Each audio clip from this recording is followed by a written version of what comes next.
সকালে ঘুম থেকে উঠেই বারান্দায় চলে আসলাম। মুষলধারে বৃষ্টি হচ্ছে আর আমি আমার বারান্দার গাছপালাগুলো দেখতে লাগলাম। আমার বারান্দায় আসলে আমার মনটা খুব ভালো হয়ে যায়। বারান্দাটা আরও সুন্দর করে সাজিয়ে তোমাদের সাথে শেয়ার করব।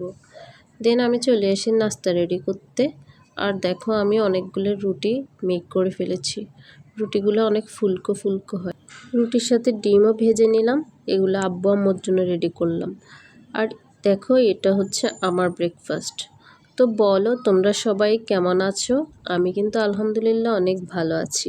দেন চলো আজকে দুপুরের জন্য কী রান্না করতেছি সেটা শেয়ার করা যাক। এখানে দেখো আমি একটু ডাল বসিয়ে দিলাম। আর আজকে হচ্ছে আব্বু আম্মু একটু বাইরে গিয়েছে, তাই আমি খুব শর্টকাট রান্না করতেছি।